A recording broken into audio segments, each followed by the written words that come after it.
भारत सरकार ने अग्निवीर योजना में संशोधन का मन बनाया है। कहा गया है कि सेवा के तीनों विंग में सर्वे के बाद अग्निवीरों की बहाली 4 वर्षों की जगह 8 वर्षों के लिए होगी। पहले योजना थी कि इन अग्निवीरों में से 25% सेवा के नियमित सेवा के लिए जाएंगे। अब संभव है कि 60% सेवा के नियमित सेवा में शामिल किए जाएंगे।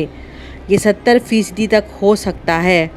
अन्य तकनीकी सेवा में अग्निवीरों में से 75% तक को नियमित सेवा में लिया जाएगा। सिग्नल सेवा, वायु सुरक्षा इत्यादि तकनीकी कैडेट में से 75% लोग नियमित सेवा में लिए जाएंगे। कहा गया है कि सेवा के सभी विंग से अग्निवीर के संदर्भ में सर्वेक्षण के आधार पर जो सलाह आए हैं उनकी वजह से ये सब संशोधन किया जाएगा। जानते हैं कि अग्निवीर योजना जब लाई गई थी तो इसका बहुत बड़े पैमाने पर विरोध हुआ था। लोकसभा चुनाव में भी कांग्रेस पार्टी ने साफ साफ कहा था कि अग्निवीर सेवा को समाप्त कर सेवा की नियमित सेवा को फिर से बहाल किया जाएगा। कांग्रेस के राहुल गांधी ने कहा था कि अग्निवीर बहाली की वजह से सेवा में शहीदों का भी 2 दर्जा बना दिया गया है।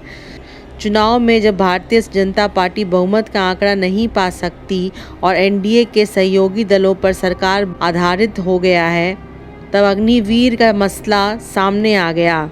सरकार बनने में घटक दलों जेडीयू और तेलुगु देशम पार्टी पर भारतीय जनता पार्टी की निर्भरता है और इन दोनों दलों ने कहा है कि अग्निवीर योजना का मूल्यांकन किया जाएगा।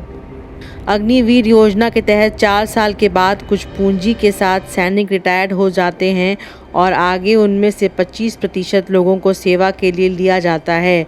इसके अलावा कुछ सुरक्षा बलों और पुलिस सेवा में भी अग्निवीरों को प्राथमिकता देने का वादा सरकारों ने किया था।